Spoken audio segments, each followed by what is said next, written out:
everyone, it's Raina. So this video is looking at narcissists who are parents and also earth signs. I've been doing this series lumping people in categories based on their elements.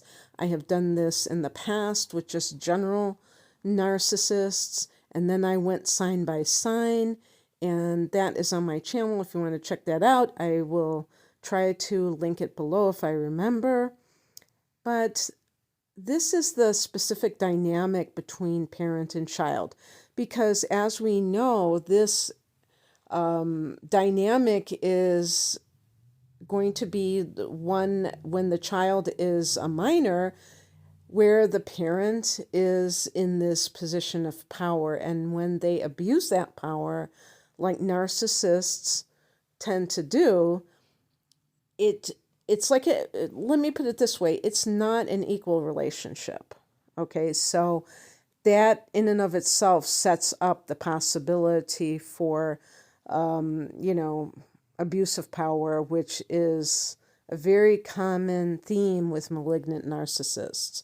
But there are narcissists who are called covert narcs, and they are the ones who act helpless and like they need to be rescued all the time, and people tend to feel guilty about them if they have somebody in their family like that. It could be a parent, you might have a sibling who's like that, who always seems to have all these problems, and they really get a lot of attention from their problems, and that's how they,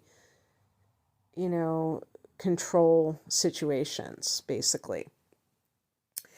In this particular video, I think I'm going to be focusing more on the malignant narcs, who are the people who are doing things to be very negative, so they generate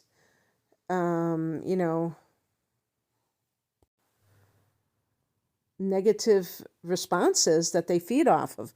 I said they are being negative. I should say they're being cruel, abusive, whatever you want to call it, and that produces a certain effect. Although I don't know about earth signs, if they tend to be that way. I'm going to have to kind of like think about that, because I'm just doing this off the top of my head. I have typed some themes out that I might talk about, but in general, I feel like the earth sign narcissists are more objectifying people, first and foremost.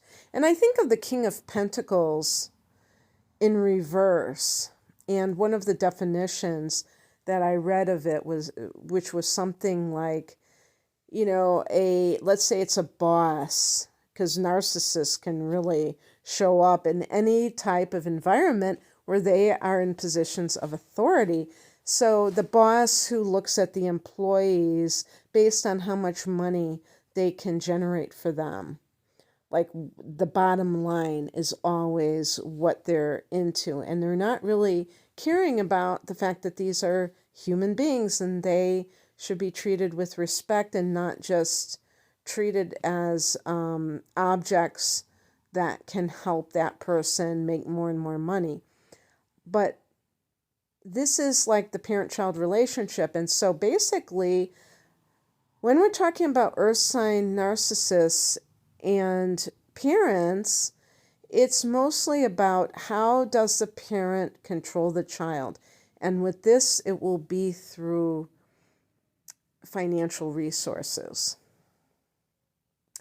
Now, one of the things that we have to remember is that narcissism can appear on a spectrum, and that's what I was saying, is that a psychologist might have like a textbook version of what a narcissist is.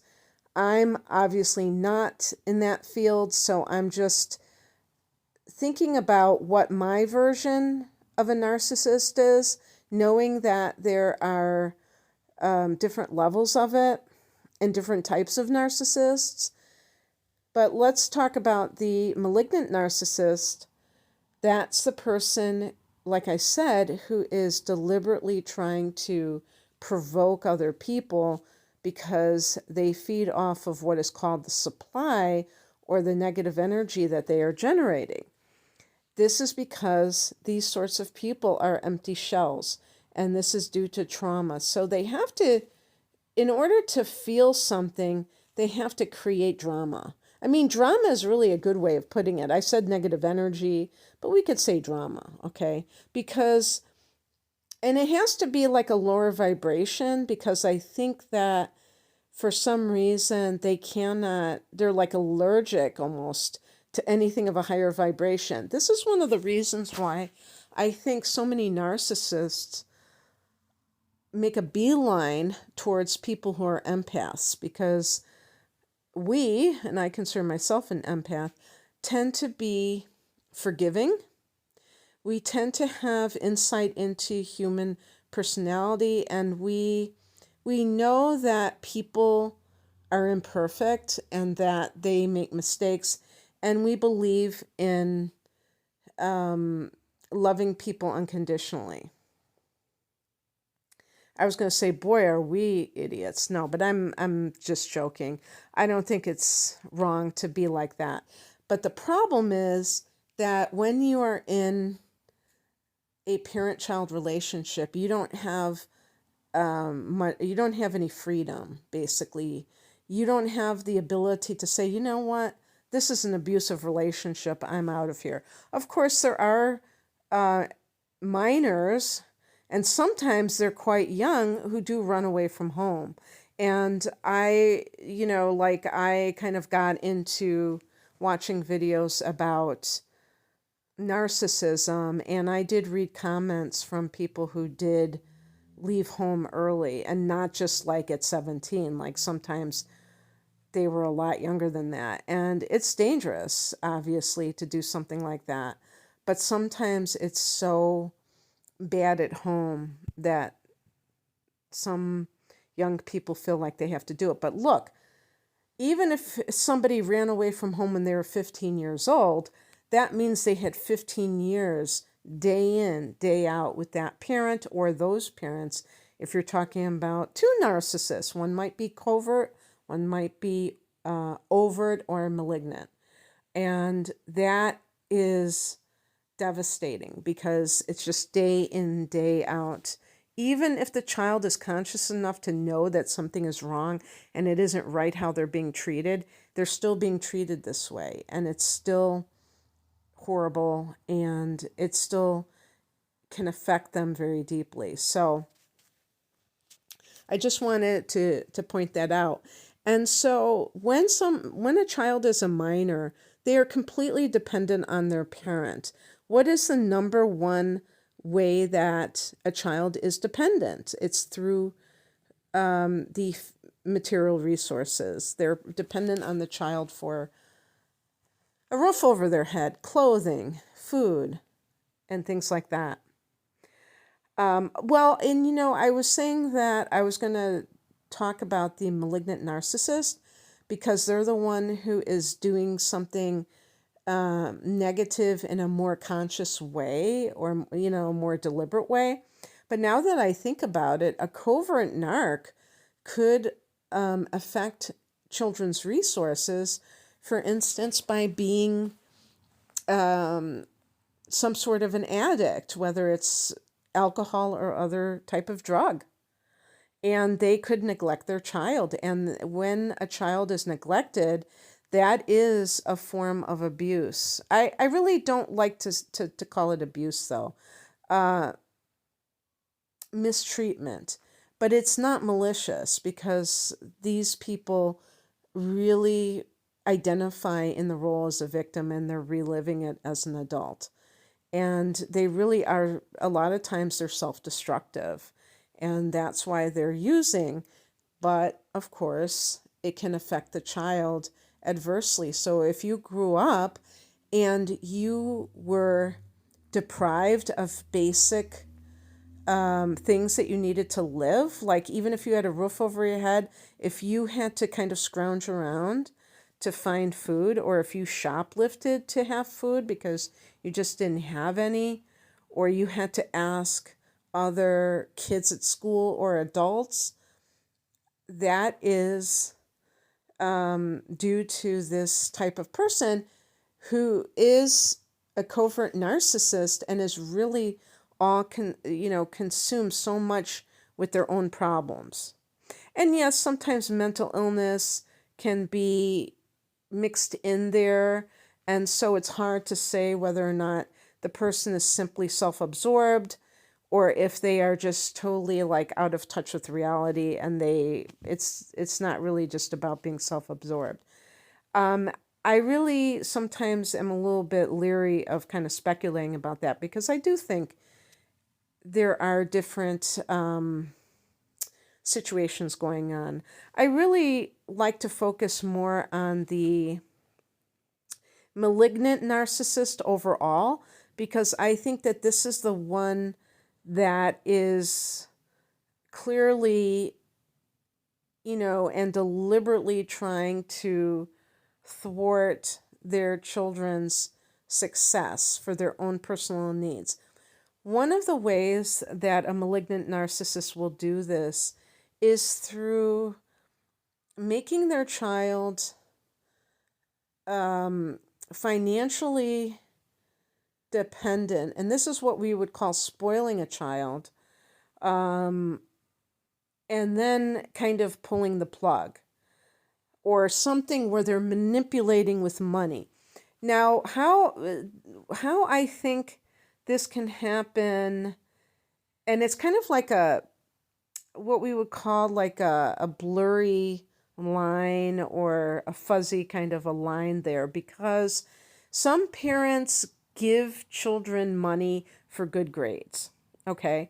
And I've even heard, I don't know if it's like people who are like child psychologists or that sort of field, I think sometimes they even think that's a good idea. I think it's a terrible idea, because I think that when you do that, it's basically raising your child to be a trained SEAL, and it's like you give them a reward every time that they do what you want them to do. And it's not they're not being motivated from within. They're being motivated by an outer reward. And you could say, well, isn't that what work is? You're getting paid and you do your job. But that's kind of the old paradigm. That's kind of like the Piscean age slave system, slavery system, or you can even say the capitalist system of working, producing, and getting your reward. When in fact, inner motivation comes from having a passion and feeling like you have a talent that you want to share with the world. I'm not saying that everyone always has to work at a job where they are just like completely passionate about it and they are completely using their talents, because it doesn't work that way. Sometimes we're just doing jobs. But the thing is that even in those types of scenarios, if you have like a vision for yourself, you're not going to be afraid of going after it if you're not like looking for the most rewards to be kind of guaranteed to you. So in other words, a person who is more self-actualized, they're going to be more concerned about like being able to follow their bliss than they are about like, oh, well, how much money does this pay? Is there security in this job? Those are things that are, we've been programmed to believe are important because we have been controlled by fear. And that was kind of the thing that I wanted to say to begin with, because when we talk about narcissists, we can talk about people that are caretakers that we have dealt with, but on the macro level, there are narcissists who are running the world. And those people have, from time immemorial, convinced us that we need to depend on them for our well-being. And that's why the world is so insane right now, because that is shifting rapidly. People are waking up to their spiritual potential in greater and greater numbers, and by doing so, they are less manipulated by fear of not having material resources. And that has been, but that even threatening people's material resources, and I'm not talking even about developing countries, places where there is famine. I'm talking about in the Western world. Even in recent years, people have been manipulated by that, and they have. It's kind of like when we had the shutdown, being threatened with losing their material resources I think it caused a great number of people to get into a freeze mode where they were just willing to do whatever it takes because they were so terrified of losing their paycheck. And that was when I really could see that we were still in that paradigm, that it hadn't really shifted yet. But that was, a lot of people began to have an awakening at that time because it was such an extreme experience. So anyway, I think all of us have been conditioned at a higher level when it comes to money and money trauma. And also when you grow up. The Great Depression in the United States, beginning in 1929 and continuing through the 30s until World War II. And even in World War II, there were a lot of rations, or a lot of restrictions. I was thinking about that and what a traumatic experience it was. And I was raised by two parents who lived through the Depression, and it definitely did not leave them. And it's like, though that's kind of like a shared experience, and that's passed on to future generations. I'm not saying that causes narcissism, though. I'm saying that kind of enables it, because it's all pervasive, this fear about material resources, even when people have more than enough. So it's very easy to control people this way. And with parent-child relationships, love gets mixed into it as well, because, like I said, if the child does something that pleases the parents, like getting good grades so that can make the parent look good, because that's what narcissists need. They want to brag about their child doing this, doing that, achieving this, achieving that, because it makes them look good. And that's the ultimate. It really has nothing to do with the child. It has to do with them and what they want. And so they will do what it takes to reward the child for conforming to the parents' expectations.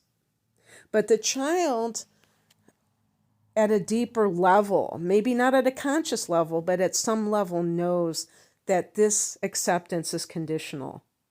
And that if they miss a beat, if they don't get those grades, they're going to be in the doghouse. They could be rejected emotionally by that parent. And this can happen even with parents who aren't, really narcissists. That's why this is a tough element to talk about, because the earth signs are not typically coming from emotional needs the way that water signs are. Or with fire signs, there's a desire for feeling special, a desire for feeling powerful and successful. With air signs,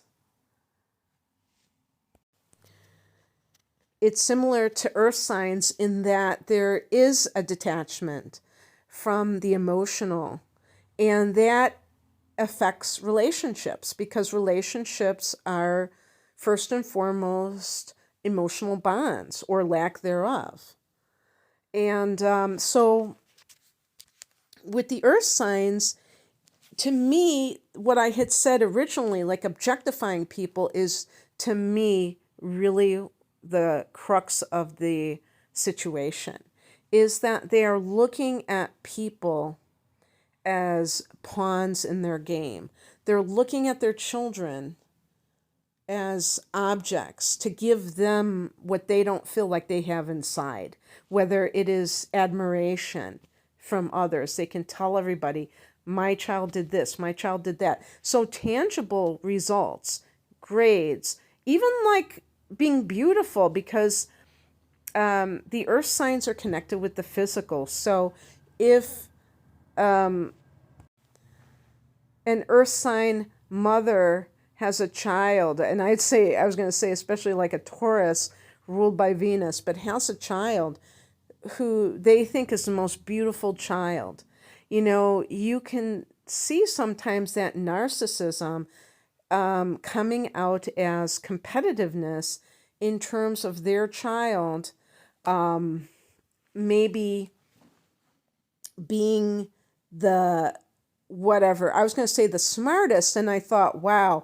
I don't think I mentioned that with the air signs, and that could definitely be it. Teaching the child how to talk, how to read when they're 2 years old. Doing drills with the child, and trying to get them verbal as early as possible so they can seem like they have the smartest child.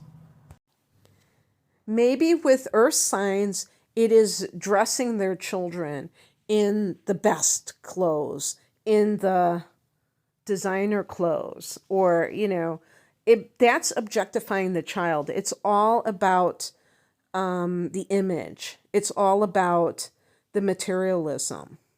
And what happens, which I think is really destructive, but it can be very subtle because we live in such a materialistic society, is that a child can readily pick this up, and then they start to think like that as well.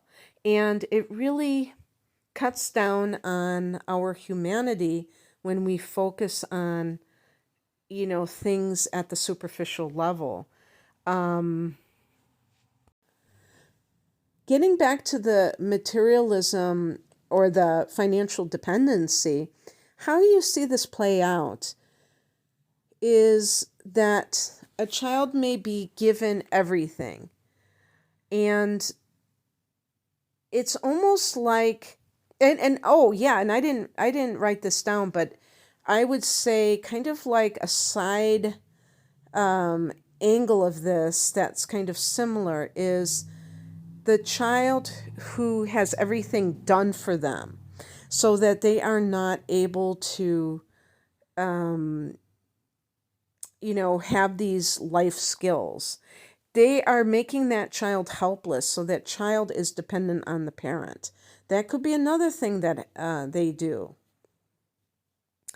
And so why do they want the child dependent on them? Well, that could be more of a covert narc who feels lonely, who feels like they don't want their child to individuate and be apart from them, because they have no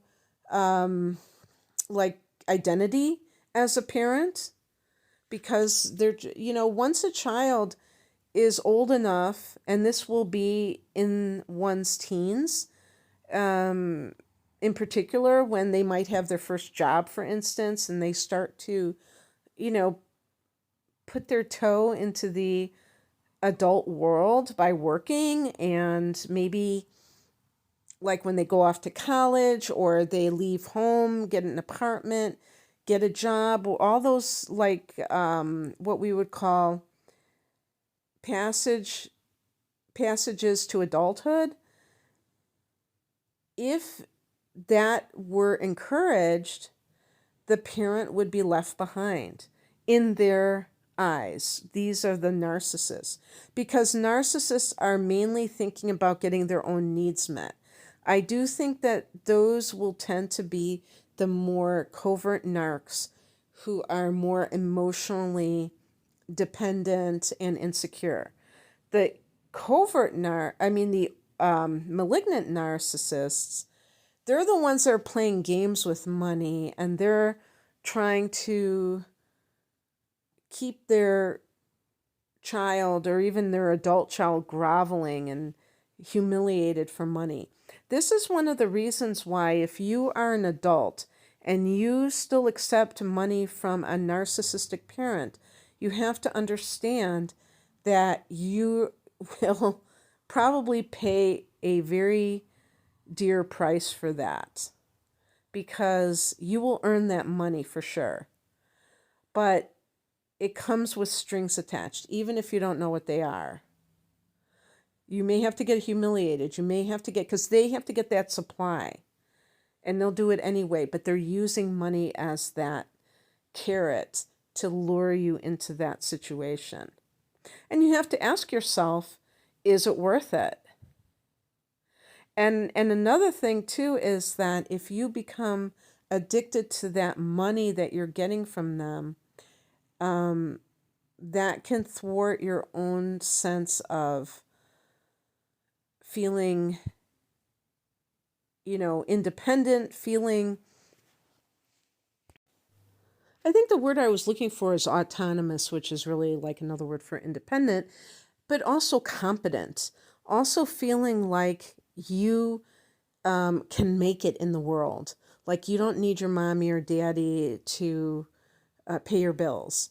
And we see a lot of 20-somethings, even 30-somethings, sometimes who are living at home.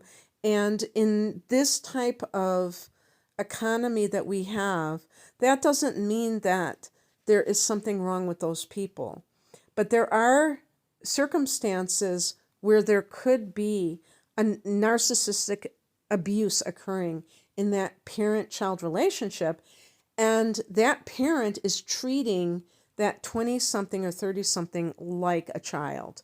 And that is very psychologically damaging to an adult to be treated like that. But because they have a history of this, and maybe they have a lack of self-confidence about their own ability to support themselves, it may be very hard to break out of that. And this is a very complicated issue because sometimes it can be quite subtle. There are people, it's really weird where I live. I think at least 2 people just on this block who lived with their parents until their parents died, and then they lived in the house by themselves. And maybe it's completely above board and it's just like as an unusual circumstance, but sometimes I think that maybe somewhere along the line they were somehow guilted into not like moving out, not moving away.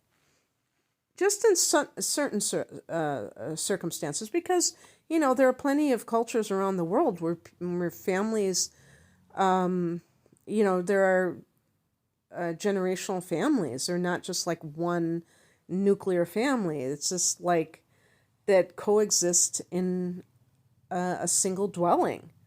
You have the grandmother, and that could be very helpful instead of hiring sitters or having daycare and all that kind of stuff. So the point that I'm trying to say here is that it's not cut and dried. There are certain circumstances where there are extenuating circumstances. So I'm just speaking about the dependency that is done by the parent who's calculating when they're doing it because they want that child they want to be in control of that child, even when that child is no longer a child. It is my belief that narcissism is a spiritual problem, that it is a person who feels disconnected from God. and they want to be a god.